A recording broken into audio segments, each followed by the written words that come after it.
Good afternoon, everyone, and thank you for joining us today for today's Forms webinar update. My name is Savannah Reagan, and I'm the Education Director at NC Realtors. Today's session is all about helping you stay informed on the latest contract and disclosure changes that can directly affect your business. These aren't minor updates, they're critical revisions that every realtor in North Carolina needs to understand. We're fortunate to have NC Realtors General Counsel John Waite here to walk us through the most impactful changes and flag potential legal risks. If you have a question, please feel free to submit it for John's review. That said, we have a lot of information to cover today and may not be able to address every question during this session. Please remember that as an NC Realtors member, you always can reach out to the legal hotline for support. And just a reminder, this session is going to be recorded and emailed to all registrants. It will also be available at the NC Realtors YouTube channel later this week. Having said that, let's get started, John. Thank you very much. Thank you all for being here. John Wade, General Counsel, and I don't know, for the life of me, I don't know when this year will finally end. And I say that for a couple of different reasons. One, thank you all very much for how patient you've been and how much you've been paying attention through the course of this year. Just a little refresher, we had a release of forms changes in October, and then we had another release of forms changes in this past January. Then we have these forms changes coming out now in July. And unfortunately, we may not quite be done even yet this year.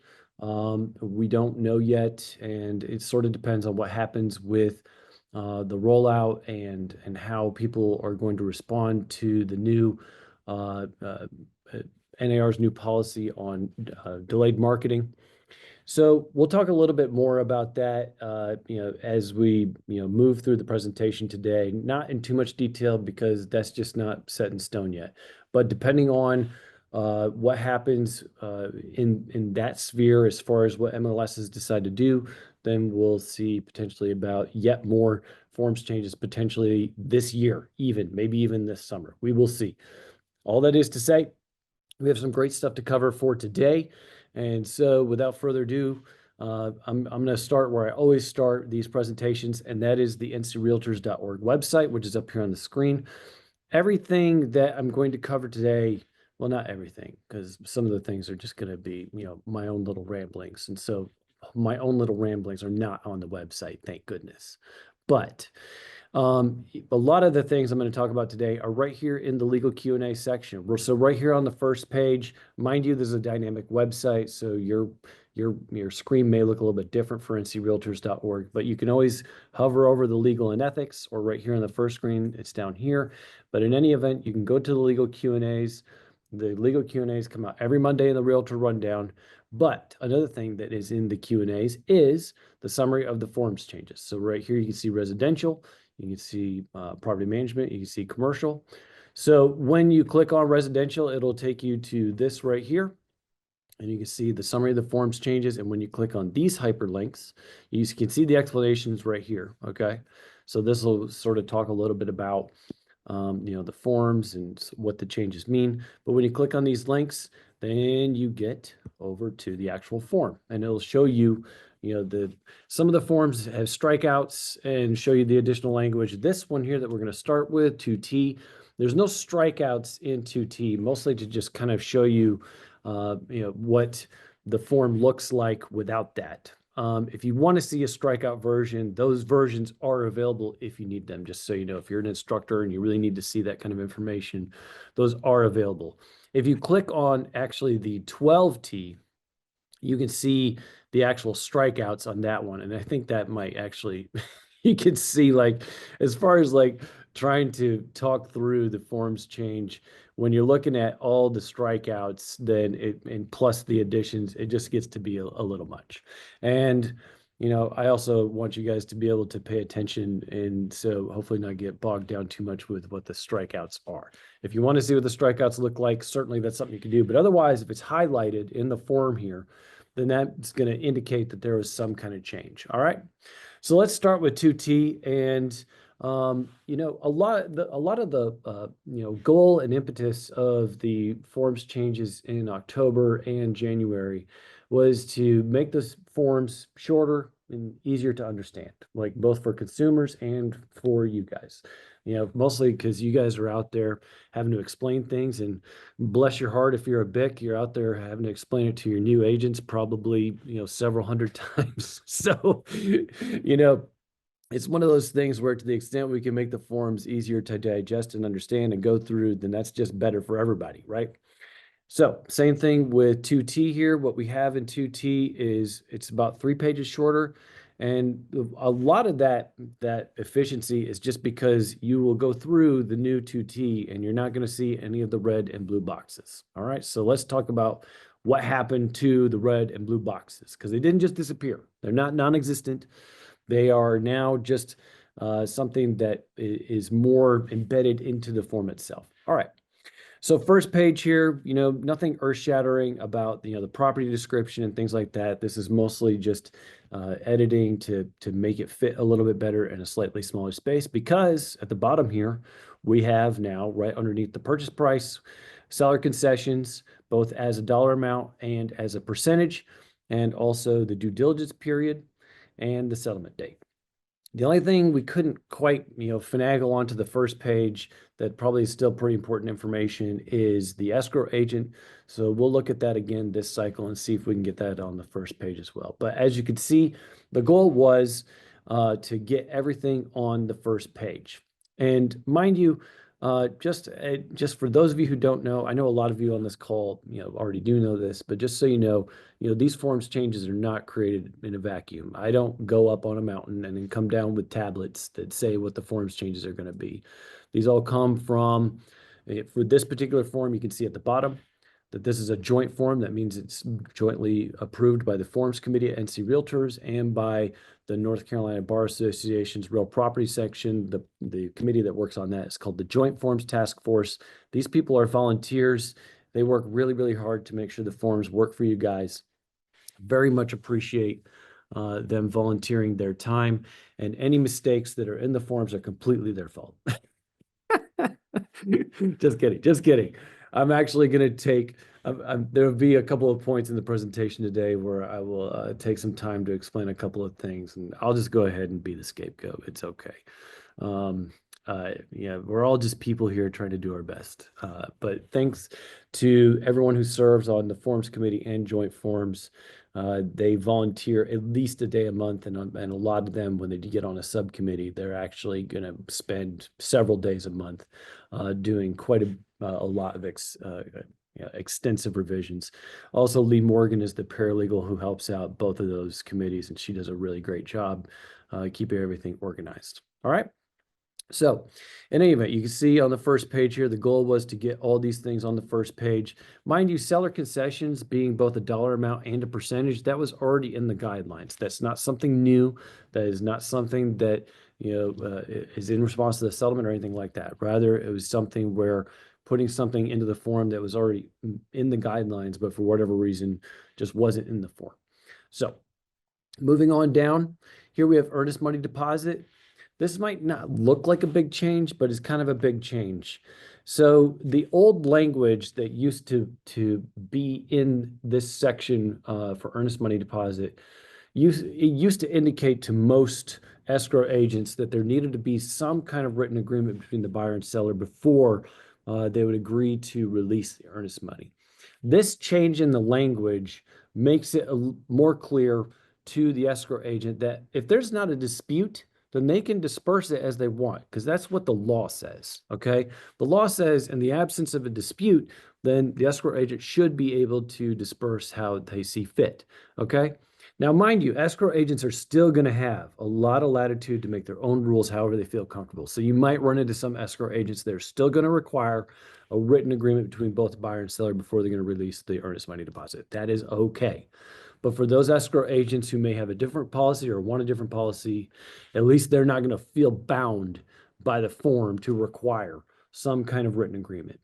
This language here focuses on, in the event of a dispute, then it says what you do. Otherwise, if there is no dispute, then the escrow agent is free to adopt whatever policy they wish.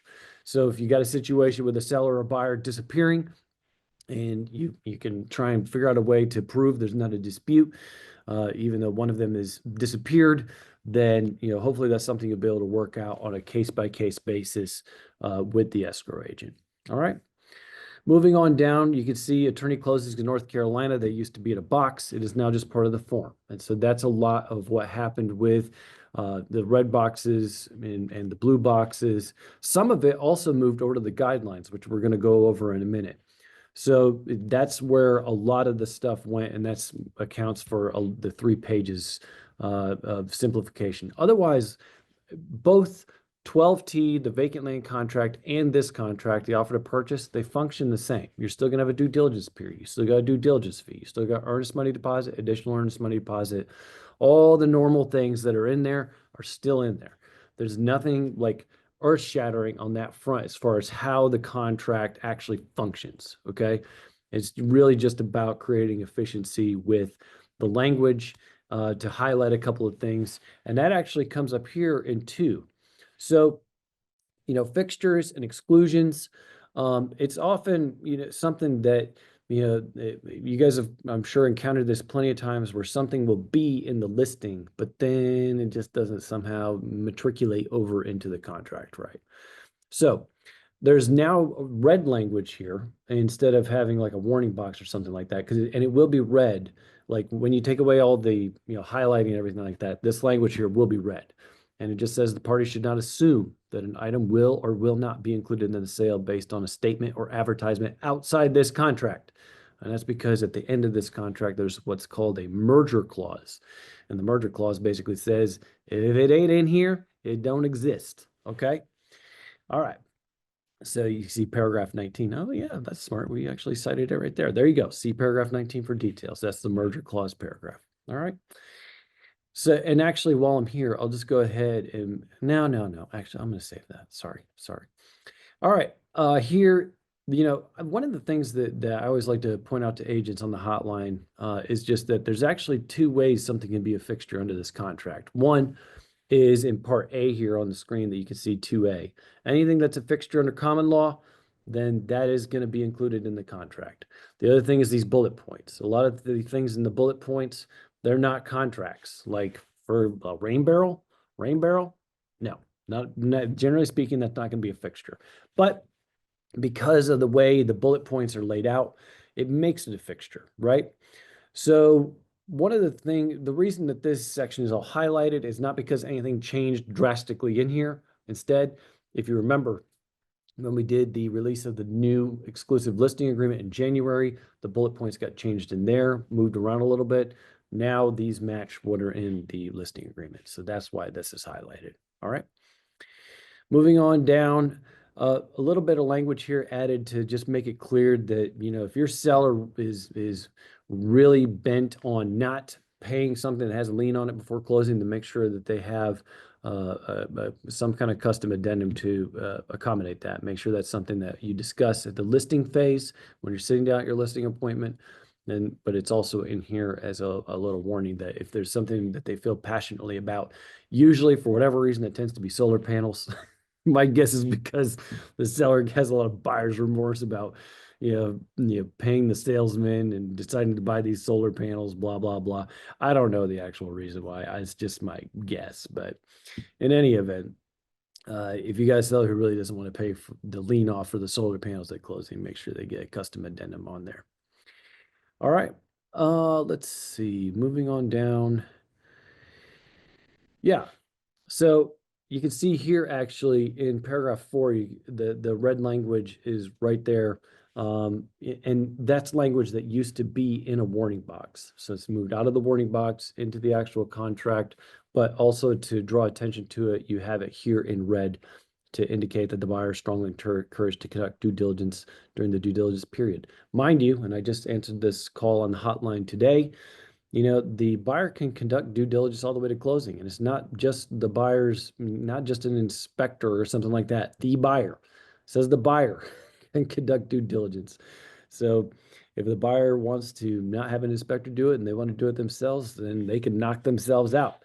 They have the same rights as they have all the rights under the contract to be able to go do inspections, whether themselves or to hire someone and go do it. All right.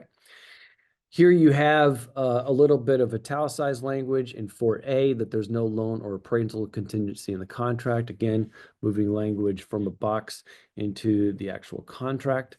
It's nothing earth-shattering. It is already there, but hopefully now it's something that will be highlighted a little bit better. Moving on down, you can see this, it's funny. I get, a surprising amount of questions on the hotline of where's the as is language? Where is it for, how do we know, how do we make the contract as is? The contract is already as is. And that's always been right here in 4H. And so what we did is, recommended to the forms committee that, it become bolded and make it red, and then hopefully make it stand out a little bit better. It's always been, I think, capitalized and bolded, if I remember correctly. I'd have to look at the old form to remember, but now it's in red too, to hopefully stand out on the page a little bit better. Number 5, buyer representations on, the funds to complete the purchase. Again, that's nothing, no big changes here. Some of the common questions I get around this is that, the buyer, when they make an offer and they make a representation about what their offer is going to look like, whether it's conventional or cash or whatever, it is a representation. Within certain parameters, they can change that. But probably the most common question on changing that I get is when the buyer wants to change over to an FHA or VA once they've already gone under contract for conventional. Then the seller simply has no obligation to sign an FHA or VA addendum once they've already gone under contract. So if you're representing the buyer, that's important to your buyer. Make sure that you understand that, because just because the seller puts in a listing that they're willing to entertain an offer about VA or FHA financing, that doesn't mean once they go under contract they have an obligation to change it. They just don't. So because the seller's going to evaluate the offer based on the kind of financing the seller takes. So make sure that's something the buyer, as far as a representation, the buyer takes seriously from the get-go. The other thing is, if the buyer puts down cash and then they want to change to a conventional loan, that doesn't require an addendum. So as long as they can fit the deadlines, hit the deadlines, then probably it's going to be okay, assuming they made the initial representation in good faith. These things are kind of hard to litigate, especially under the short time frames you guys got while you're under contract.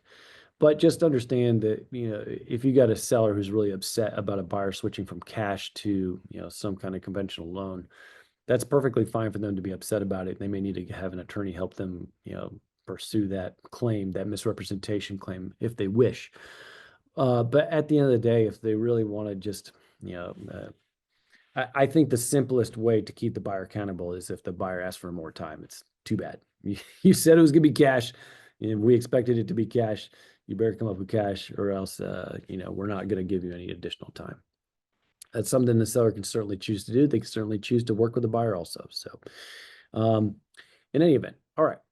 Moving on to this representation here. This is something that agents get confused on a lot. So, when it comes to other property, if the buyer's making a representation on whether they got to sell other property or not, that's just what it is. Filling out this section does not create contingency. And you can see now here, there's just a little italicized and bolded, does not make this contract contingent. I don't know if that's actually going to help agents and clients, know that this section is merely a representation by the buyer, but that's what it's intended to do. It used to be, I believe some of this language used to be in a blue box in a note. And so now it's actually part of the contract, hopefully, pulling that out and putting it into this actual section makes it flow a little bit better and highlights it a little bit better. You can see no big changes through here.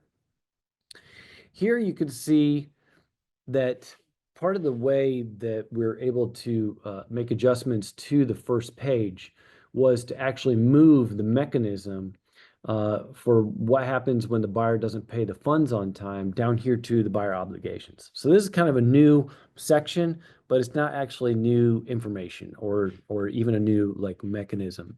It's always been the case under the contract that if the buyer does not, if they don't pay the money on time, then the seller's remedy is to make a written demand. You can use Form 355 to make that demand, which is now here right in the form, right there.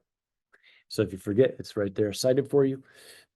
And it really just, talks about, the buyer's obligations to pay the money on time, the seller's remedies if there's dishonored funds, and things like that. These used to all be earlier in the contract. It used to be at the, a couple of years ago, it used to be like onto the first page and bleed onto the second. But I think in the most recent revision last year, maybe it might have been just on the top of the second page, but it's still in there. So if you got an old contract that you're working with, then just understand that mechanism's still in there. You can still use Form 355, but now for the new version, this stuff has all been pushed down to this section to make room on the first page for, the due diligence period, settlement date, and things like that.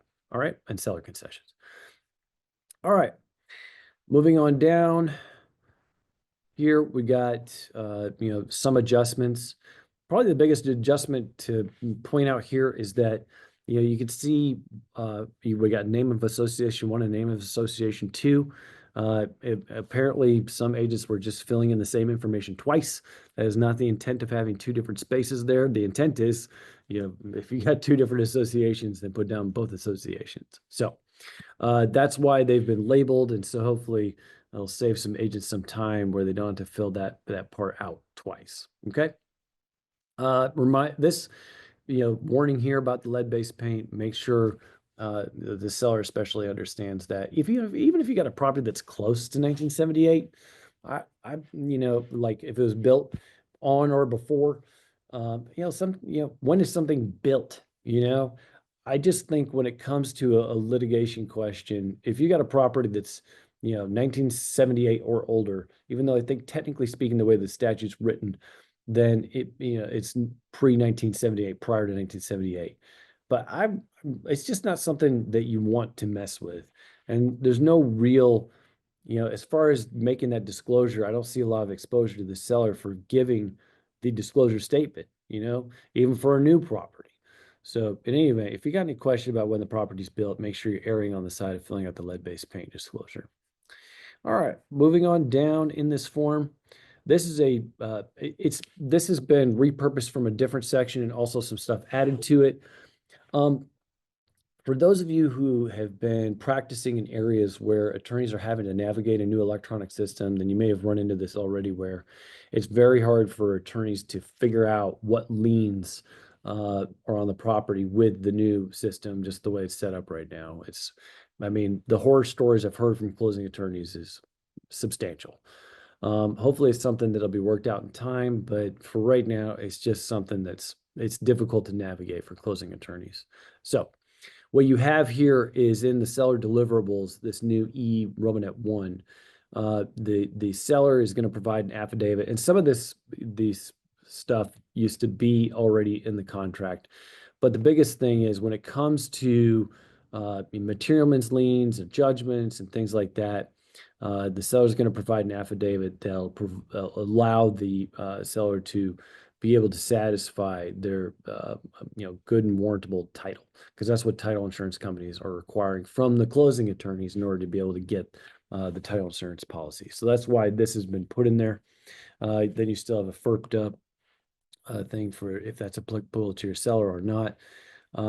Just make sure you cover that with your seller. That's also part of the listing agreement. So you should be having those conversations at that time if you're a listing agent. All right.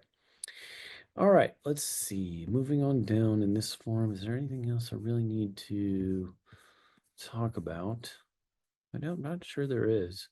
The rest of it, the wire fraud warning, I will say this, that was simplified. You can see that's now on the same page as notice information.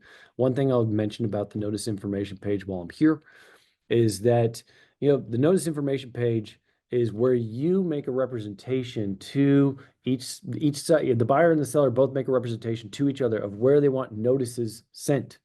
So if you don't want notices sent to your buyer's email, then it doesn't need to be in there. Okay. This is not something where you got to fill out every single blank in this section. You really just got to fill in the things of where you want notices to go under the contract. If you're going to get a notice of termination and you're a listing agent, where do you want that to go? Okay. That's how you fill this section out. I know you guys use it for different things, like as far as inputting, parties in the MLS, agents in the MLS, and things like that. It definitely can work for things like that. But at the same time, that's not the purpose of this section. The purpose of the section and what Form 2T states, I can't remember which paragraph it's in, but in any event, that's what this section is for. It's what the notice information section is for, is where do you want notices to go? Okay. All right. And you can see there's no real changes down in this section. This is still substantially the same. All right. So those are all the changes to Form 2T and some of the common hotline questions that come along with that. I'll give another shout out to the subcommittee that worked on the guidelines to Form 2T. This is a pretty heavy lift. The guidelines to Form 2T have been substantially revised. You can see how much yellow is going on in this form here. And it's really because there was such a big update to the offer to purchase, it needed to be done anyway. But also, this subcommittee went through and put in some really cool stuff that you should check out. For example, just in settlement date, keys are not always given at settlement because closing hasn't happened yet, right? Settlement is just the delivery of the documents.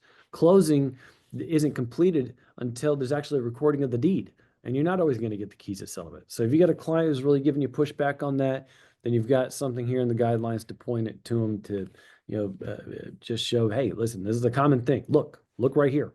Another thing too, this comes up, relatively commonly as far as the hotline question goes, but when it comes to, I remember I talked about there's two different ways that fixtures can be part of the contract. The first is A, which is right here, and then B, that are the bullet points, right? And we have a Q&A that talks about what's the common law test for a fixture. So you got that right here. And so that's something where if you need to go over with a client whether they really want to make an argument or not about whether something's a fixture or not should have stayed under 2A, then you can cover that with them, and it's right here in the guidelines. That's new.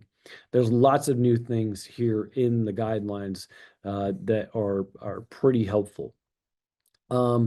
Again, you've got, stressing here again that no part of the contract creates a contingency when it comes to the buyer's representation of the property.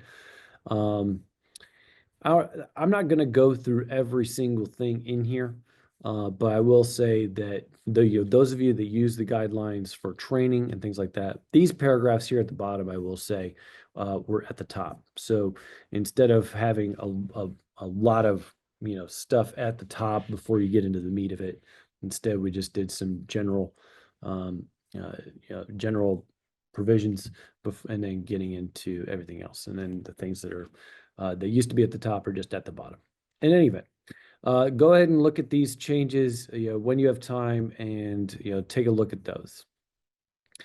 Moving on to the backup contract addendum, we've really only got one change, and as you can see, the change is there's 3 termination forms that are gone.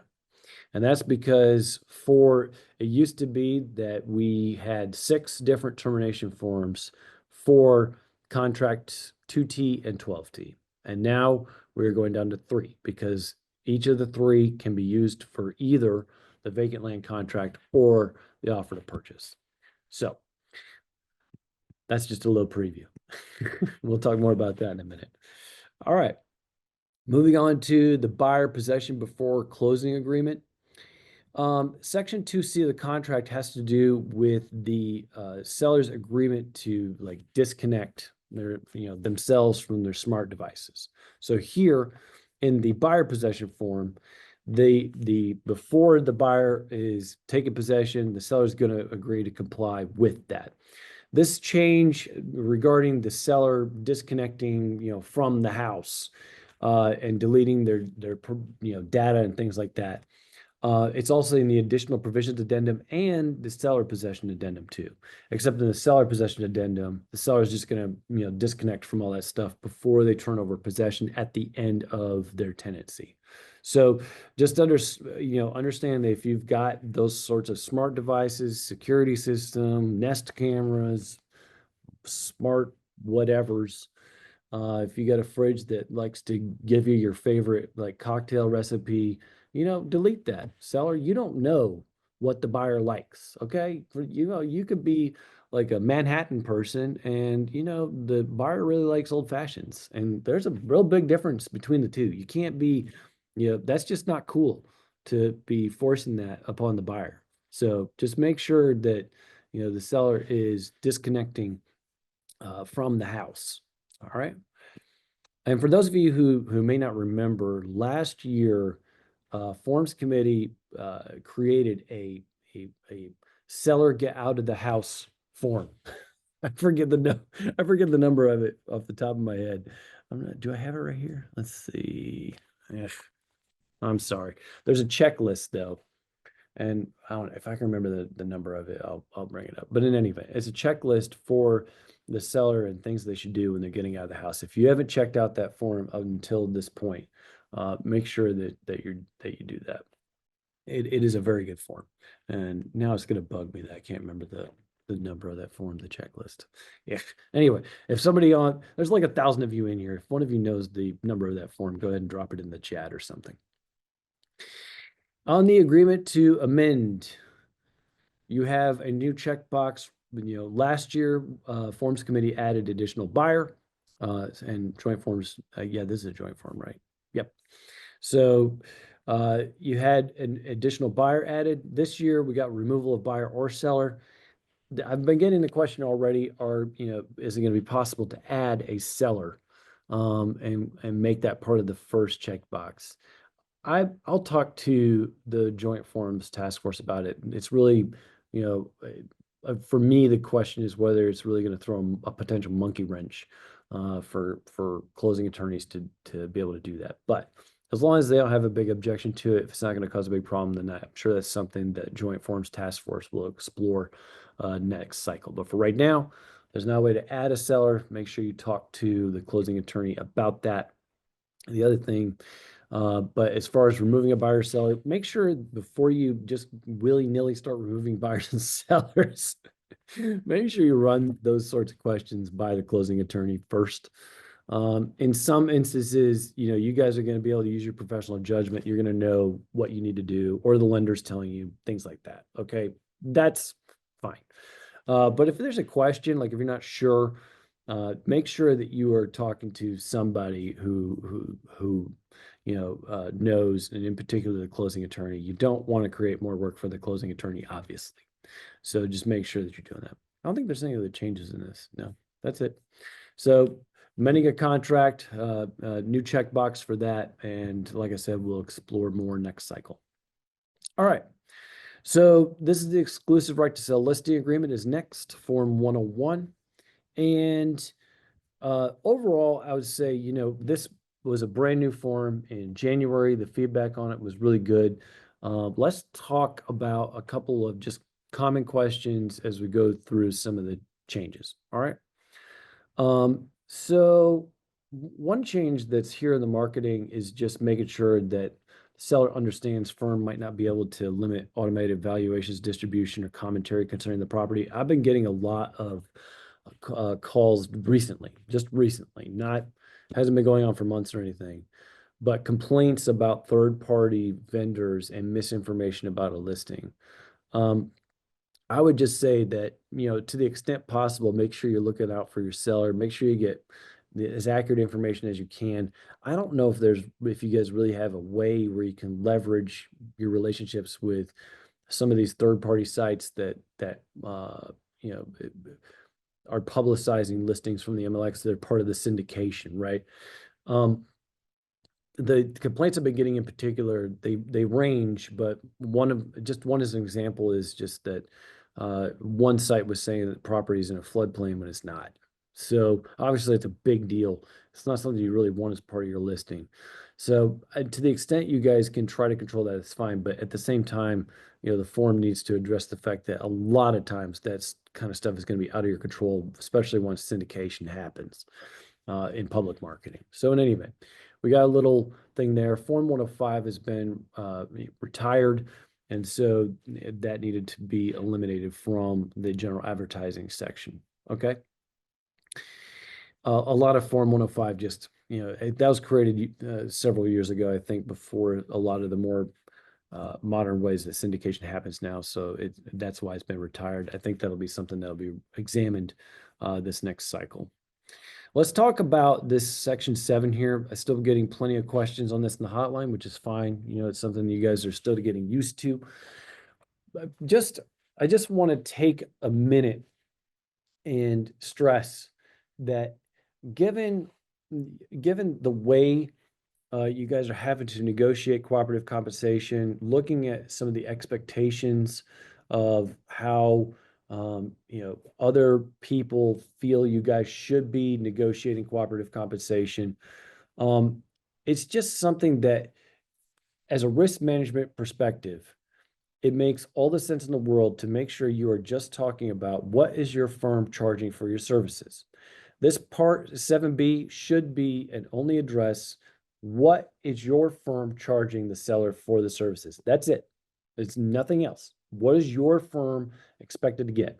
And so if you want to make sure that you're covering different scenarios like dual agency or an unrepresented buyer, then put it on the other fees line. You can see there's a couple, blank lines added in so that hopefully you guys don't have to add addendums and things like that. But those sorts of things, make sure that your firm's fee is specifically addressed. It's what the license law expects. It's what MLS rules expect. Just make sure that your firm's fee is clear. And no, it should not include any amount of cooperative compensation. Why is that? Okay, let's talk about that. Because down here in cooperative compensation, you can see firm is authorized to offer, seller may offer, and there's no real well, actually, I'll talk about the difference between the two in just a second. And then firm offer compensation as part of attached policy. Okay, so let's talk about these 3 boxes. We're not going to cover Form 220 today, but these 2 first boxes, these are meant to mirror paragraph 1 in Form 220. So who is paying the cooperative compensation? Is it the listing firm? Are they the ones that are going to be the contracting party in Form 220, or is it going to be the seller? Okay. And so these check boxes now match 220, and that's intentional to try and make it, to make it harmonize. So if the firm is authorized to offer, that doesn't mean the firm has to offer.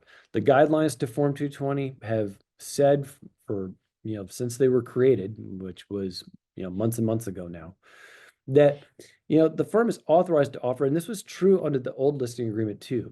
Just because you're authorized to offer is not the same thing as mandated. You're not mandated to offer a certain amount.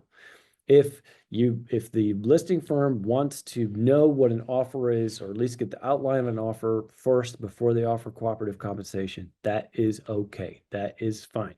That is in the guidelines to 220s and has been there for quite some time. If you haven't read the guidelines to Form 220 yet, make sure you review those and look at those. A lot of what I'm saying is already in the guidelines. Okay.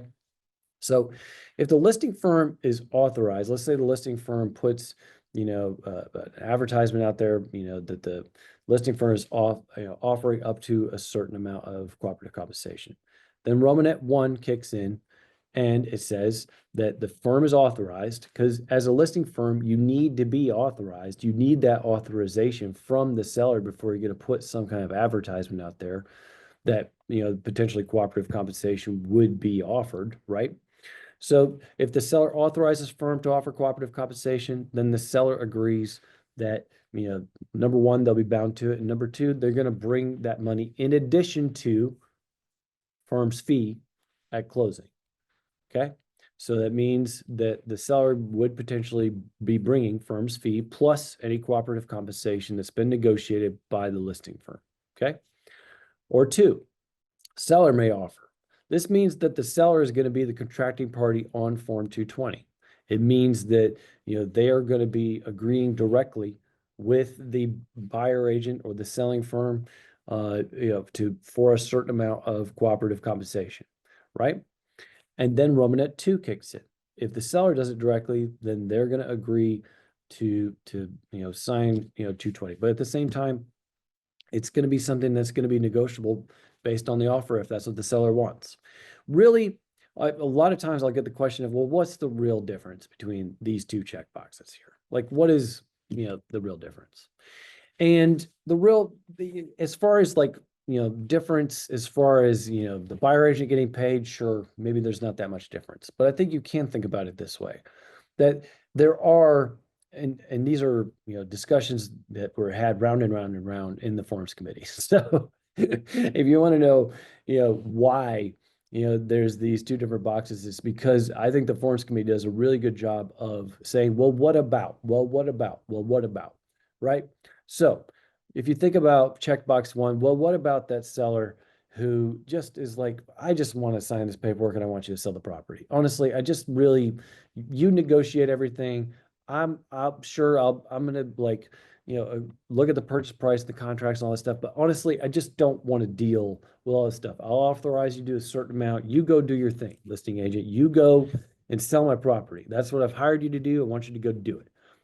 I think that's what you can think about checkbox one as being, that the firm is authorized to offer a certain amount. The seller's giving you that authorization. As long as you're functioning within that, then that's fine. And now you have a little note here and make it clear that this is not going to be deducted from firm's fee. Instead, it's going to be added to, okay? And then you can think about the second checkbox as a seller who's like, listen, I'm going to be a little bit more hands-on when it comes to, potentially paying a buyer agent. All right. Like, I just don't want to, this is not something that I just want to give you a certain amount and then you go negotiate it for me. I'm going to do it. I think that's really something that's more appropriate for box two. Now, is there a right or wrong about it? No. But what I would say is, however you fill out this section, just make sure that you're communicating with the seller about the difference between the two and about 220, about how they would be the contracting party, things like that. I think those are things that would be good to talk about with the seller. And of course, your firm can have whatever policy they wished. That's what this checkbox, the third checkbox, is for. All right.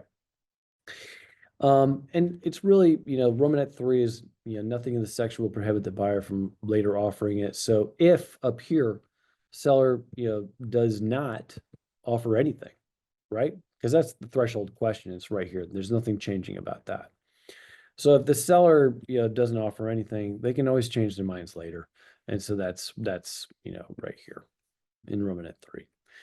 One change that is made to this section though is right here, total cost is just optional. And that's mostly because if you're filling out, this section here and you've got one rate of compensation for, if there's a cooperative agent, one rate of compensation if there's unrepresented buyer, a different compensation if it's dual agency, right? If you've got all those things spelled out here, then it could well be, some kind of range of compensation by the time you look at firm's fee and potential cooperative compensation. So that's why down here it's optional. If you know what it is, feel free to fill it in. If you got a way that you want to fill it in that makes sense, that's clearly communicates to your seller, that's fine. I would, say that you could just say see above, or you could put the range, however you want to do it. What cannot be a range of compensation is firm's fee. That cannot be a range of compensation. The license law is always required. And this is true in the buyer agency side too, that you work for your client, that you agree to a specific amount of compensation, not a range, not up to, not any of those things. So make sure that if you're specifying different fees, then they are specific, different fees. Okay. All right. Down here, we have transfer of interest to a business entity. This is just a carryover from the old form. It doesn't come up very often, but just adding that back in to make sure that if your client does transfer to a business entity, then that would be covered as part of earning the compensation. All right. Down here, we have dual agency. We'll talk about this a little bit more in a minute, but I do want to pause here and just, talk about this section. You know, when it comes to dual agency, the first two initial boxes here are really just about, either the, firm is or is not going to be a dual agent. All right, so that's a simple enough question. Then, of course, there's been questions about this section down here because it is different than the old form. Well, I should say it looks different. Honestly, it shouldn't actually be filled out any different than the old form. I'm not sure the old form did a very good job of communicating the fact that there are three different ways that you can do dual agency. And granted, some, clients may not have a strong feeling about one of the three. And so we'll talk a little bit more about that in a minute. But let's talk about the difference between these three options right here. All right. So the first option is, and also let me note that this is changed here just to make sure it matches the buyer agency agreement. So that was something that, just making sure that they are exactly the same so that you're not having to remember a tiny difference like this, between one form and the other. In any event, so the first line here is seller does authorize the same agent. So, that's pretty simple. The seller, authorizes the same agent to represent both the seller and the buyer in dual agency. Okay. Then the second line is what probably some of you would call firm dual agency. It's a one agent for the buyer, one agent for the seller, but it's not designated dual agency. It's just different agents in the firm, one helping the buyer, one helping the seller. That is one possible way to do dual agency. Probably most of you, though, that do dual agency where you have separate agents, you're actually doing the third option, which is the seller, wants designated dual agency. And that means that you got a firewall between the buyer agent and the listing agent where they can give specific information. So let's just walk through an example. For options 1 and 2 here, you're going to be basically in the same boat. It's just a question of whether it's, one agent facilitating it or two.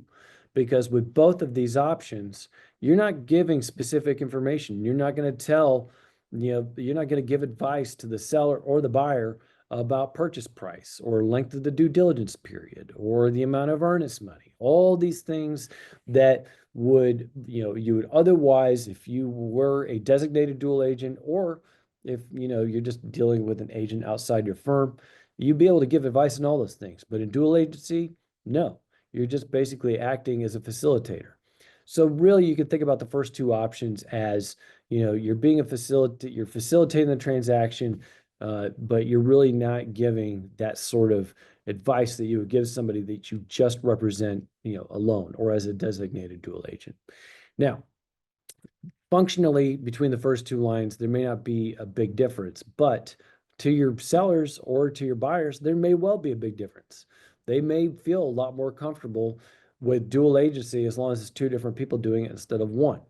Now, if they don't, then that's fine. But as far as making sure that your dual agency is clear, that is very important. So that's why this has been broken up the way that it is and changed the way that it is. Now, the the agency amendment form has some changes to it to hopefully make navigating this whole thing a little bit easier. But it doesn't change the fact that when it comes to the license law, there's basically three different ways you can do dual agency. And now these three lines make sure that you pick one of the three. And if that changes, that's okay. But as far as choosing one from the get-go, that is pretty important, both as a risk management issue and just as a license law compliance issue. You want to make sure that your dual agency is clear. Dual agency is something that is, something that is really important to get right and make sure that it's clear to the client. When I get phone calls on the hotline about dual agency that's gotten messed up, yeah, it's bad. It's almost always bad. You're talking about, in some instances, tens of thousands of dollars of damage to a potential client. You're talking about, the client having arguments that you've breached your fiduciary duty. It's not something, these sorts of miscommunications about dual agency don't result in small things. They are big things. And that's why, hopefully the form and the way that this section operates now helps to clarify that, to reduce those risks. In any event, enough about that. The last thing that I'll say about this section is that if you haven't read either this up here or these, Romanettes down here, go ahead and read through them. They do a good job of explaining. A lot of it is from the old form too. This is not like invented whole cloth or anything like that. A lot of this is existing language. It does a very good job of explaining how agents should be acting in dual agency. All right. Moving on down, in this form here, a lot of you will be glad to know that there's been heavy revisions to paragraph 16. I listen, I apologize, and this is one of those things where I'll just go ahead and be the scapegoat on this. If you want to throw stones, it's all right. It's all right. Well, can we throw something softer? I don't know, something softer than stones. In any event, the buyer's just not a party to the listing agreement. They're just not. And what this section has always been is to protect you as the listing agent when you are using your vendors and your contacts that in some instances you've spent years curating. And when the seller decides, hey, yeah, I need this done so I can sell the property, you're out there hustling. The seller's got you jumping up and down and all this other stuff. And then suddenly the seller decides to flake out and not sell. Well, that's not fair. And that I've gotten hotline calls where, the listing agent is calling me and they're like, I got a surveyor sending me a bill for $10,000 because I had to hurry up and get him out there, because there was this buyer and it was like a hot lead and all this other stuff. Seller told me to get this surveyor out there, and then they just didn't want to pay. And that's not fair to you. It's not fair to the surveyor. And that's always what this has been about. That if the seller, directs you to use your contacts to go out and get somebody on the property to help them sell it, then they should be responsible for that cost. Anywho, I understand that the way this paragraph was phrased before, it caused plenty of confusion. I'm very sorry about that. I think Forms Committee did a pretty good job of cleaning this up and hopefully making it a lot more clear. Hopefully, this will be the end of that confusion. That's all I have to say about that. So that's all I have to say. In any event, I don't think there's any other big changes to that. I saw probably some people asking some questions as I was going through this form, so I'll take a look at those once I wrap up here. But I'm going to keep going through the forms right now because, as you can see, we're at 152, and yeah, we still got plenty to cover. So here we got new Form 101G. And these are new guidelines to the exclusive right to sell listing agreement. When the form was adopted in January, there were interim guidelines that came out as like just in a Q&A. And Forms Committee has gone ahead and provided new guidelines for this form. Same thing with the exclusive buyer agency agreement. I'm not going to go through that today, but just know there are now guidelines for both the exclusive listing agreement as well as the buyer agency agreement. I'm not going to spend a lot of time on this, but this is Form 103, the vacant land listing agreement. And as you can see, it has been updated to look like Form 101. It also has a lot of the same, edits that were done to Form 101. So just know that that has been changed now, including the fees and costs for firm's fee and cooperative compensation. Those sections have also been updated. Here we have Form 110, the seller estimated net sheet. This has been edited pretty heavily, and thank you to the subcommittee that worked on this. They had quite a few meetings. It's still a one-page form, but they had quite a few meetings to get this thing right. And I know it's really hard to see, but when it gets published without the highlighting, it'll be easier to see. Here you have pre-marketing expenses. Here you have mortgages and liens, and then finally you have closing expenses. So up here at the top, you start with the sales price and the settlement date. You go through those three things, and then you have a subtotal of the expenses. Then you subtract the due diligence fee, then the estimated net proceeds. So hopefully the way that it's been updated, hopefully it helps you guys have a better conversation just based on, a lot of the common things you guys will see.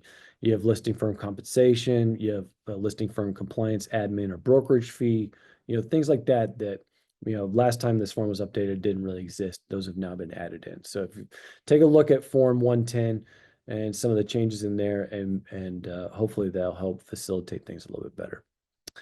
Moving on to the exclusive buyer agency agreement, Form 201. Probably one of the biggest changes we have here is that now we have a checkbox for bonuses. You can also add some similar language if you have an existing buyer agency agreement, then, or if you have, one that comes up between now and then. If this is something that language you want to use, then this is something you can look at. But just if there's a bonus, make sure you are putting a specific amount though. So in your market, if you know like what the higher end of what a bonus might be, then that's probably what you're going to put on this line so that the buyer knows that that's how much the bonus could potentially be. And if it's less, then just like, it's always been with buyer agency, a lot of times, even under old MLS rules, buyer agents would waive, even if their buyer client technically owed them more money, they waived the difference. Some people didn't, but that's up to you and what you want to do as a buyer agent. That's between the buyer agent and the buyer. In any event, what you've got here now is a line for bonuses. So hopefully that'll make it easier for you guys to facilitate. And also, just to make it clear, unless otherwise indicated below. So buyer agrees to pay except for right here where you got if offered and paid by a seller or builder. Okay, so if it's not offered to be paid by a seller or builder, then it's not something that's going to be due to the buyer. So hopefully that's something that'll be easy enough to explain to the buyer. But now you have a checkbox for that in the fee for services. Here, this paragraph here, it's something that I think makes better sense down here. And so it's been moved down here to paragraph 13. This is also in the listing agreement too, except I'm not sure it was an actual change that had to happen. In any event, always understand that if your client is approaching you wanting to terminate an agency agreement early, then yes, you can negotiate fees and costs, time you've spent out there, hustling, trying to help your client. If they're asking to negotiate a termination of an agency agreement, then it's like any other negotiation. You could ask for your commission, or half of your commission. You can ask for whatever you think is fair based on the circumstances because your client is ultimately asking you for a termination of a contract that they've already signed. So that's a pretty common hotline call that I get. Here, it makes it clear that, this, if you're going to terminate, it's got to be an agreement. At any time, a client can tell you as the agent, you're not my agent anymore. I'm just not using you. And that's, perfectly within their rights. But if they do that, that doesn't change anything about their potential obligation to pay you. So just understand that when it comes to these sorts of disagreements with your client, understand there's a big difference between those two things. And just because the client tells you that, you're not going to be their agent anymore, that doesn't necessarily, mean that you're somehow, required to forfeit your right to be paid if you feel like you are entitled to be paid. The agency agreements do a lot of things, but one of them is to make sure that if a client, has agreed to work with you as the agent, then you have, some assurance about your services because think about it. You take a long time. Some buyers you're taking around, you're putting in a lot of miles. A lot of miles. So, those sorts of scenarios, feel free to evaluate, the relationship and what it might be worth. Well, what it might be worth for you to be done with them, number one, but also what time and effort and energy you've put in and what you'd be willing to let them go for. All right, moving on to the termination forms. You can see now at the top here that this is the unilateral termination form, Form 350, right? Still one page. Or maybe it used to be 2 pages and now it's 1 page. Now I can't remember. Anyway, you can see at the top here, it's for both 2T and 12T. That's the offer to purchase and the vacant land offer to purchase. And so you can see here, you still got all the regular check boxes. And then you got one here for Form 2T only, and then Form 12T only, right? So you have some special ones just for those two. And then you still have 2 check boxes down here where the buyer gives notice and there's alleged breach. One cool change about this form is that here, if the buyer gives notice of termination without providing a reason and the due diligence period has already expired, in which case the buyer is likely breaching the contract, right? Depending on the circumstances, there could be, if there's a alleged failure to disclose or misrepresentation or stuff like that, then obviously, maybe the buyer is, maybe they do have a reason, but they're just not providing one, right? In any event, they either can or cannot agree to release the earnest money deposit to the seller. So that's new in the form. It hasn't been there before. So if you do check this box, then this will give an indication to the seller of what the buyer feels about the earnest money deposit. Understand that in a lot of circumstances, if the buyer's breaching, then the seller is going to be entitled to the earnest money and the due diligence fee if it ends up going to court. And if there's a fight about it, there's also a provision in the contract about attorney's fees. So look at paragraph 23 in the offer to purchase, that's Form 2T. That's where that stuff is discussed. You can go there and look at that, or just direct your client to it if you need to. But in any event, you got the earnest money deposit here, and the buyer can or cannot agree to release the earnest money deposit to the seller. And then down here, you've got the release of the earnest money deposit by the seller. I would say this, when it comes to the earnest money deposit, if the parties can't agree on it, if there's not an agreement on it, or if one's disappeared or whatever, like if you know your client wants the earnest money deposit, then make sure you're emailing the escrow agent to let them know, hey, my client wants the earnest money deposit. That's a really important step that agents don't always take. So make sure that you're doing that, and make sure that if there is a dispute about the earnest money deposit, make sure that the escrow agent knows about that dispute. Because as we discussed earlier, if in the absence of a dispute, then the escrow agent may have their own rules about how they're going to disperse the earnest money. So make sure that you're letting the escrow agent know your client wants that. So this is the unilateral termination from buyer to seller. Please remember that, when you sign this and send it, then the contract is just terminated. You can mess up these boxes down below as much as you want. No, don't do that. Don't do that. Don't mess up the boxes. But that's not where the operational language is to terminate the contract. It's up here. Buyer hereby gives notice contract is terminated. It doesn't require the seller to sign down here for the earnest money. Once this is signed by the buyer and sent over, the contract is terminated. So just understand that, and understand that's where the operative language is. We actually have a Q&A on that, but might need to be updated now that we only have 3 termination forms. Next termination form is notice of unilateral termination from the seller to the buyer. Yes, there are some limited circumstances where the seller has a right to unilaterally terminate, and they are right here. If you want to know if your seller has a right to terminate, it's right here in one of these 4. If the seller is going to check one of these 2, though, they're probably going to be terminating in breach. And so they need to understand that, and that's why they're advised to seek legal counsel before. But anyways, contract will be terminated. And here you have the same thing down here below with the earnest money deposit. All right. Finally, the third termination form is the termination agreement. This used to be 2 different forms, 390 and 391.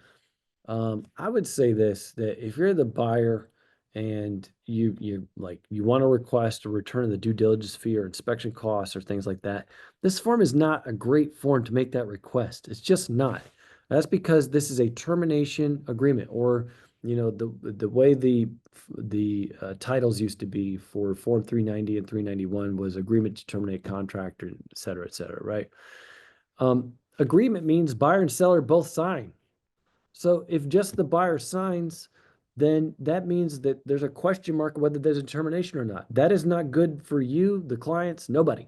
So I would say this, that if you're going to try and negotiate that kind of thing, then try to negotiate it with the listing agent and the seller. And if there's not an agreement, then probably you're not going to end up using this form. Okay. This form is not really great as like some kind of proposal to send over to kick off a conversation about whether there's going to be an agreement to terminate or not. So, and understand that the seller can always say no, and so that means that if they don't sign, there's a question about the termination. There's also if you're on the buyer agent side, it doesn't matter how passionately you feel that the seller or the listing agent has somehow done something wrong in the transaction, whether it's a misrepresentation or failure to disclose, things like that. Just because you feel something should have been done, the seller also has an equal right, and the listing agent has an equal right to say, no, we didn't do anything wrong. And you don't have to agree with that or not. And ultimately, if the parties can't work it out by consent, then they may just need to end up getting their own lawyers to go and look at their options. Okay. But if you can negotiate a termination, that's great. And that's what this form is for. There's been a negotiation, there's now an agreement to terminate. Let's write it down. Sort of like Form 220. We've negotiated cooperative compensation, we've got an agreement, let's write it down. While I'm on that topic, I haven't even looked at any of the questions yet, but when it comes to 220, that's really how it was always designed to be used. I understand people use it differently, and the guidelines actually talk about that. So if you have different procedures in place, I'm not slandering that. So just please take what I'm saying in the appropriate context, please. But 220 is really meant to be like that. And the thing is, if you negotiate 220 first and get it signed, then there's no real downside to the seller because nothing, there is no commission earned under Form 220 unless the buyer and the seller go under contract before the expiration date in paragraph 3 of 220. As long as they go under contract prior to that, then it'll be earned. If they don't, they don't. So that means if you sign 220 first, and then the seller gets the offer and I've gotten this hotline call. Like, this is not just I am not inventing a story. Okay. So let's say you execute Form 220, everybody signs it, and the cooperative compensation has been negotiated based on what the listing agent and the seller expect the offer to look like. And then the buyer sends over an offer that does not look like that. Then the seller simply has no obligation to sign it. And they can just sit there and say, listen, I'm going to keep going with some other buyers, if you don't want to, actually send an offer over that looks like the offer you said was going to look like. All right. So I would just say that, that's just my 2 cents on Form 220. If you have different ways of approaching it, that is fine. But 220 is ultimately meant, I mean, just think about if you didn't have Form 220, if you didn't have some sort of form to write down what cooperative compensation has been negotiated and agreed to, and you're relying on emails and text messages and things like that, it would be an absolute nightmare. So I understand that, dealing with Form 220 and negotiating cooperative compensation, I understand that that is a difficult process. And, and, you will get all the sympathy in the world from me that that is a difficult process. And in some instances, a difficult conversation, both with clients, and when it comes to dealing with other buyer agents and listing agents, other cooperating agents. But at the same time, it doesn't change the fact that that's the environment that exists now, and it's not going to change anytime soon. So, what I would say about that is, make sure that when it comes to the negotiation part of it, realize that the form is a facilitator. It's not really something that if you're doing it in that order, then it's done in that order to help comply with Code of Ethics and license law. Code of Ethics says that when it comes to compensation, then that be negotiated first. And 220 actually offers a backstop where if the offer doesn't look like how you want it to look, then the seller, it's not going to be obligated for cooperative compensation unless they want to go under contract with that buyer in any event. All right. Back to the termination agreements. One thing to understand about Form 390 is that it's a termination and it's a release, a legal release, which is pretty important. It means that if the parties sign this, that they're not gonna, if they want to go after each other in court after that, it's going to be a difficult road. Okay. Now, the two different forms that used to exist, 390 and 391. 390 used to be an agreement where you would agree also to the earnest money deposit. 391 was an agreement to terminate, even though you couldn't agree to even though you could not get an agreement on the earnest money deposit. So now these two forms are together, and the way they are matched together is in paragraph 4. So buyer and seller either do or do not agree how the earnest money deposit should be dispersed. And if they do, then you can fill in these two lines here, so much to the buyer, so much to the seller. Okay, easy enough. If they do not agree, then B is going to kick in, because if the parties do not agree right here, then they retain all the rights they have under the contract for the earnest money. And the interesting thing about this form, which I thought was a good addition, is down here, if they later agree, buyer and seller have now reached agreement. So you're not going to fill below the line here. You're not going to fill it out at the time that this is filled out. This is a release of earnest money that could be used if the parties cannot agree at the get-go about how to release the earnest money. So if they can't do it at the beginning, they can do not right here. They can, figure out that that's going to be an annoying process in front of the clerk, and it's going to take 90 days and blah, blah, blah. Then they might come back and want to use this, clip, release at the bottom. So in any event, then you have other terms. If you want to put other terms here, for example, inspection costs or due diligence fee, you can put that right there. That was in the old form. It's a carryover. And then you got the effective date. So this is all one page. All the termination forms are now one page. So you get the unilateral, termination from the buyer to the seller. You got the unilateral termination from the seller to the buyer. Did I say buyer to seller? Seller to buyer? I don't know. If one side to the other. You know what I mean? Two different forms. And then finally, the agreement to terminate, which is this one here. All right. Here we got the agency agreement amendment, and there's been a bunch of really cool changes to this. I think this is a form that, as we progress, I think further in other form cycles, there may be more and more added to this just to help facilitate easy changes and amendments to the agency agreements. So here you can see up here, you got your agency, you checked which agency agreement you're amending. Down here, you still have the extension to renew the agency agreement, but now you got a checkbox for firm's fee, a checkbox for cooperative compensation, and checkboxes for dual agency so that you can make it easy. Now you can change dual agency, like, with your client in an email or a text message, any kind of writing between you and your client where you're agreeing to change dual agency, that'll work. But now also the form helps and may help, especially if you're a broker in charge. I think this is something where this is just me from a risk management perspective. If I was in charge of a firm, I would be wanting my agents to document any changes in dual agency, especially now that it's some simple check boxes, then making sure that they do that. As I said, when these sorts of dual agency complaints end up in the real estate commission, they're pretty big deals. And so I think it's something that, you would want to make sure that agents underneath you, if you're a broker in charge, are paying attention to. Here you got listing price, other amendments. You can put anything you like in these other amendments, there's still plenty of lines for that. And then this checkbox has actually been removed so that it's clear that, there's a survival and an effective date. All right, that's all the changes for that one. Moving over to new form 725. There's just been, ever since the settlement, it seems, there's just been plenty of sellers and builders. And I just got a phone call today on it, to be honest, when I was doing hotline this morning, that, sellers and builders, they want to see your agency agreement before they'll agree to cooperative compensation. And it just gives me a lot of heartburn, especially lenders, who want to see that kind of thing. I just don't.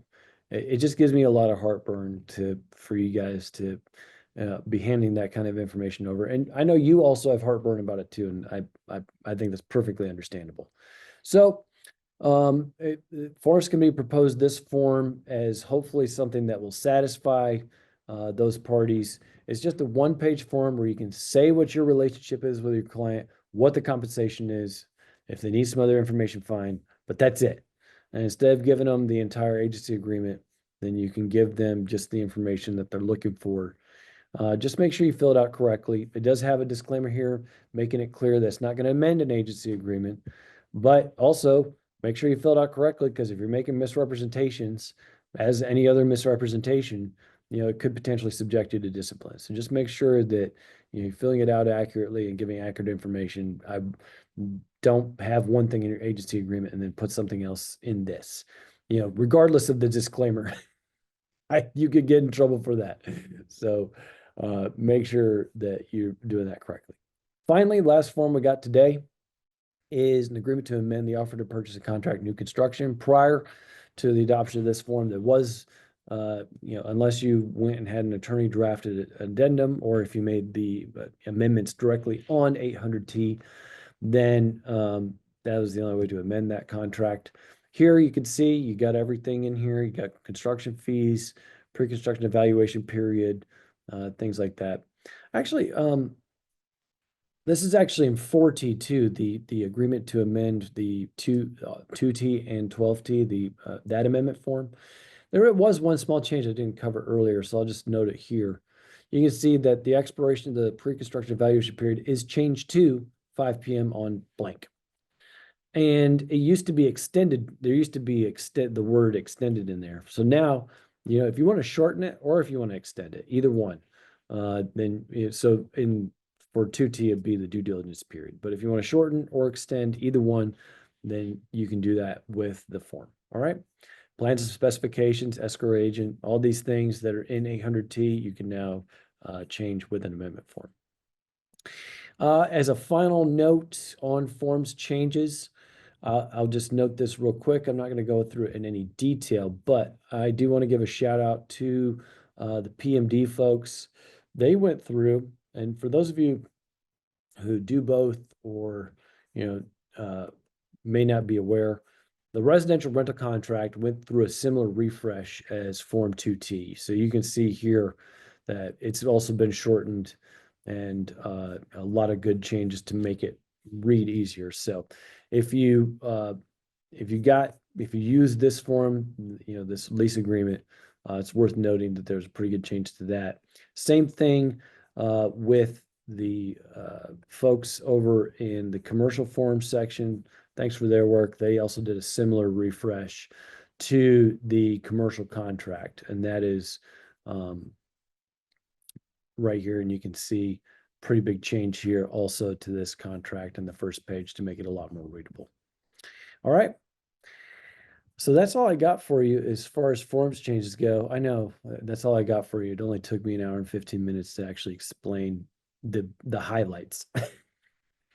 You can go through this section here and it's still going to go through more things than what I covered today. Like we didn't cover the FHA VA addendum and things like that. I'm going to go ahead and stop sharing my screen and see if I can see what's in the Q&A here. We'll do a couple minutes of Q&A, but it'll be something that probably we may not be able to get to all of them, but let's see what we can do here. All right. What order are these in? Okay, here we go. Oh, thank you. All right. Thank you, Susan Fernandez. Matt Allen says, I'm assuming they'll still need to provide the 90-day notice period before depositing with the clerk of court. Yeah, when it comes to the earnest money deposit and escrow agent rules, nothing has changed. And so just to be clear, this comes up every once in a while, and so some of you may have run into it. There's two primary ways that a dispute with the earnest money is going to be handled. One is that the escrow agent holds it for 90 days before sending it to the clerk of court.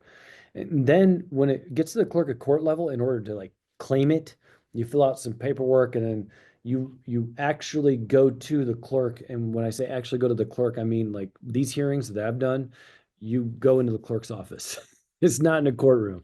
So it's very informal. You fill out some forms and then you go and you have a hearing in front of the clerk. It's very informal. It's not intimidating at all.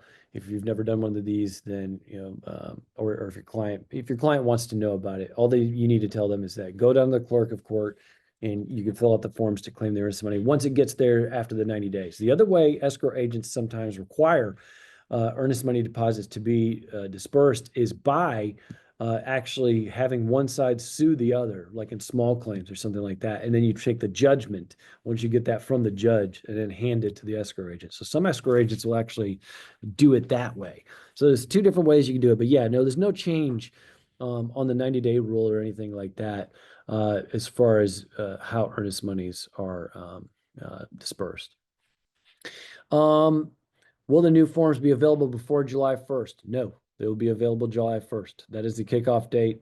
Zip form still has its things to do. We're still in final proofing and things like that.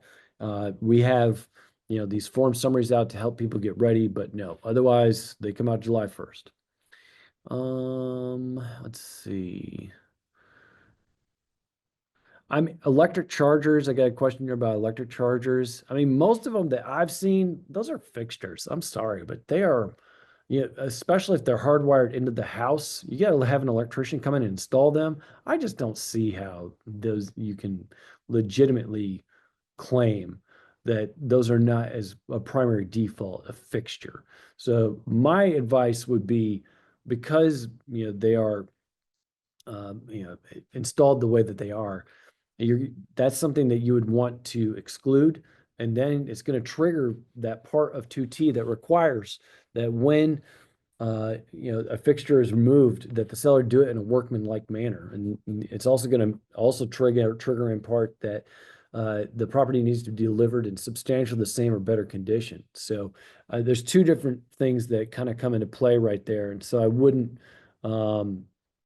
so yeah, I don't know. That's how I would approach that, just because of the way that they're usually installed on a building. All right. Question here: are you saying a seller doesn't have to approve a change from a cash to loan? That is correct. That is not required. Contingent sale addendum. There used to be a contingent sale addendum. This is something I think forms committee will probably discuss again this cycle. There's just been, at least on my end, I've been getting more and more phone calls about contingent sales, just because a lot of markets have shifted a little bit more to a buyer market, and it's something the buyers usually want or need in some cases. You can still make a sale somewhat contingent by working on the due diligence period and things like that. But in any event, there used to be a contingent sale addendum. It was eliminated quite a few years ago. And so it just hasn't been brought back yet. But, if forms committee chooses to do that this cycle, then they could choose to do so. You can definitely have, you could talk to your favorite closing attorney. They'll likely have a custom addendum you could use for that in your transactions. Let's see.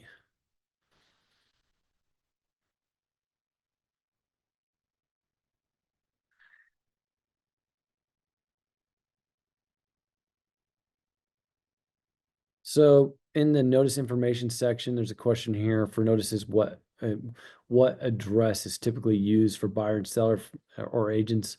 I would say most notices, if you would want to go to your agent. I mean, they've hired you to either buy or sell their house, so chances are they might want to be copied on the notices, but as far as the primary point of contact, most likely that's going to be the agent. Let's see. Form 170. Thank you. Thank you, Shelly and Bobby, Catherine, Melissa. Thank you. Thank you. Form 170 was that checklist. If you're not using that to, inform your seller how to get themselves out of the property, make sure you do that. There was a lot of really good input from forms committee into that form. That was and making that was form was a lot of fun, just because of all the discussions that happened around it. So yeah, if you're not using Form 170 to tell your seller how to evict themselves, be sure to take a look at that form. Let's see. Yeah, when it comes to removing a buyer or seller from if you're going to use that amendment form, that's actually addressed in the form itself. Make sure that they are also signing. Let's see. They would need to agree to it, especially if they're a party that's already, in the like if you're removing somebody, they got to agree to be removed. They can't just be kicked off the contract unilaterally by the other people in the transaction. Let's see.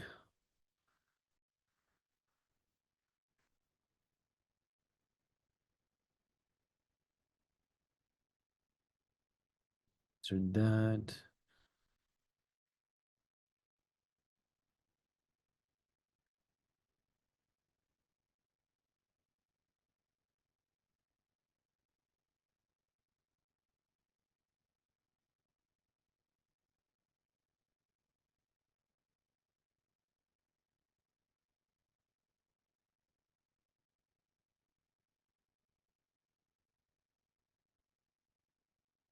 There's a question here. Can the seller offer X% under cooperative compensation and then sign Form 220 with Y%?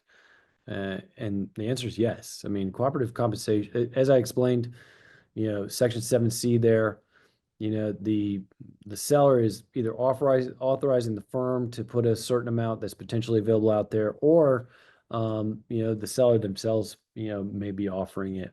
In any event, just because you're putting out, that the cooperative compensation may be out there, or authorizing the listing firm to say that there may be a certain amount available based on the offer terms, that assumes just in and of itself that certainly the seller might be saying one thing in the listing agreement and then totally agreeing to a different amount in 220 just based on what the negotiation has been.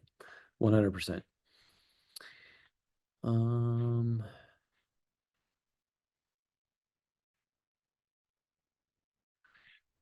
There's a couple questions in here about, why have the listing firm offer cooperative compensation at all and be the contracting party under Form 220? I think that's a reasonable thing to think about. And if your firm wants to adopt a policy on that, where only this, you're just going to have the seller do it, and the seller's going to be the one that signs 220, be the contracting party. They're the ones that are going to be, that second checkbox in 7C. That's perfectly fine. But what I can tell you is that based on the discussions, at least preliminarily, in forms committee, is that there's still demand out there for a seller who really just wants the listing firm to handle all that. And so that's why the first checkbox for a listing firm to be able to offer it is there. But your firm can adopt whatever policy it wishes. And if that means that the listing firm simply is not ever going to offer cooperative compensation, it is going to be phrased as the seller may offer, may consider a certain amount, may offer a certain amount. That's perfectly fine. So a couple of questions on that. So hopefully that uh, answers, it gives you a little bit of guidance on that. And also as a reminder, Form 220, that's something that, ideally everyone signs, but really truly, and this is in the guidelines, it's whoever's checked in the first paragraph, either seller or listing firm, whoever is checked there needs to sign, and the selling firm. So it's really just a two-party contract like any other contract. But to make sure everyone knows what's happening, is on board and informed, it's best to have everyone sign if possible. No, having different amounts of compensation in a listing agreement for an underrepresented buyer or dual agency, that wouldn't be, I don't think that would be a variable. Well, actually, now I need to think about it, how that would work with variable rate commission and whether that would trigger disclosure or not. It may. I guess I would need to think about that one. Sorry, Stephanie. I'm not gonna be able to answer that one right now. I'd have to look at the rules on that. The WWREA is the Real Estate Commission's form, same with the mineral oil gas rights disclosure and the residential property disclosure statement. So, those are Real Estate Commission's form. Oral by our agency is still the law. And we actually have a Q&A on times when that may be appropriate. So you can look at that if you need to. Let's see. Yeah, there's a comment here. You don't know what the due diligence fee would be when you're doing the new seller estimated net sheet. That's true, but that's why there's three different columns. I mean, you could do the same sales price, do different due diligence fees, or just estimate one or whatever. So, yeah, you don't know what it is, but the reason it's called the seller estimated net sheet is because it's an estimate. So it's not meant to be any sort of, uh, you know, any sort of firm thing for the seller. And there's actually language to that effect on the form itself. Let's see. The recording will be on YouTube.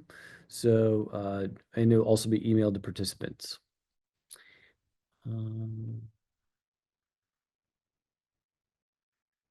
Everything should be available as far as forms go July 1st.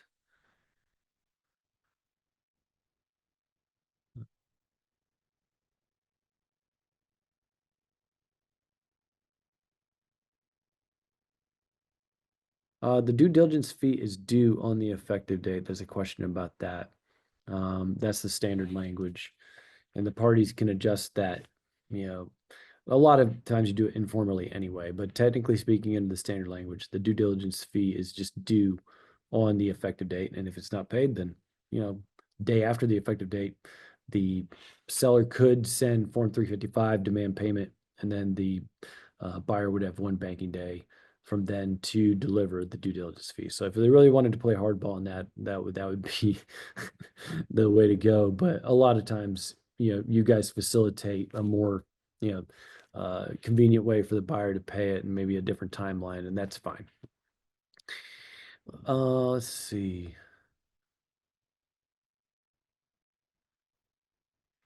When it comes to furniture and a lender and a conventional loan, any sort of personal property, I would just say this. Remember that we have Form 320, which is the agreement for sale of personal property. If a lender doesn't want personal property on those personal property lines in the contract, sometimes it makes sense to put stuff there, but other times it makes more sense to just go ahead and put it on that personal property agreement. As usual, there will be a 60-day grace period. So once July 1st rolls around, you can use the old forms for 60 days if you wish, but once once the 60 days is up, then everything will be the old forms will be removed. Lori, you're killing me. All right, fine. So she's got a comment here about how her electric charger is attached with one screw. I guess maybe that would be a circumstance where maybe it wouldn't, maybe to have a more difficult time making an argument that's a fixture. But I will say, Lori, that if it's, one screw, but also you had to have an electrician come out to hook up the electricity directly to the house, that I still might get one on you. I'm just saying. Anyway. Let's see. On the NC Realtor website, like I showed you earlier, you can go see the forms and the strikeouts. You can cover things with your agent that way.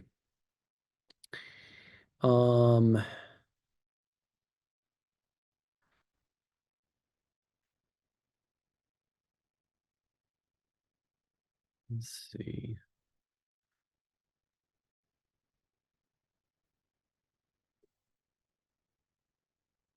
Some of these are a little bit too long for me to go into right now because I'm gonna get to the bottom here and then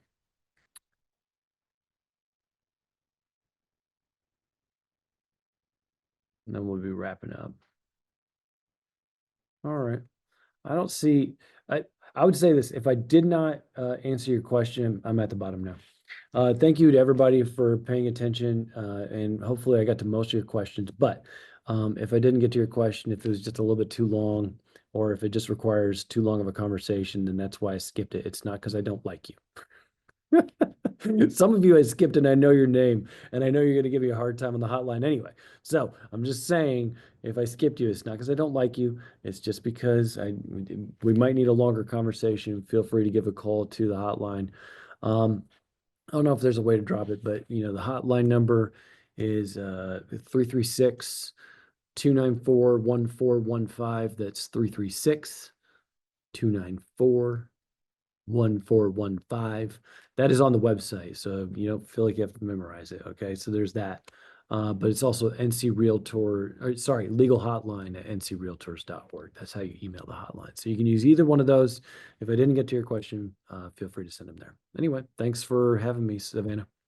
Thank you so much, John. And I also just want to point out that John is one of our instructors for legal risks and real estate class. And he will be teaching that in August and September, where he will also be reviewing some of these forms, correct, John? That's correct. We deal with a couple different parts of the forms, including dual agency, but also the class goes into a bunch of other stuff too, especially if you got like new agents in your firm. It's a really good class. If you want me to scare the bejesus out of them, I mean, it's a really good class to do that. So yeah, please consider signing up. Sorry, I should have said that at the beginning. Sorry, It's Savannah. okay. I do want to say though that you maxed out our webinar today. So Well, we had well, more good. registrants than we could even hold. So everybody, again, will be getting a recording of this session today. And like we said earlier, it will also be available for viewing on our YouTube channel. And again, if you want to see John, in addition to the classes, he's also going to be presenting at our convention in Cherokee this October. So if you haven't already registered, please do so, as he will be presenting on Tuesday and Wednesday, October 21st and 22nd. Otherwise, thank you so much for joining us today. Our next webinar next month is going to be on Wednesday, July 9th at 1 p.m. We're going to have Dr. Yoon do a market outlook, and I will be sending that information in your post-webinar email, so you can go ahead and get registered for that as well. But other than that, thanks so much, guys. Thank you, John. We really appreciate you, and we'll see you next time. Thanks.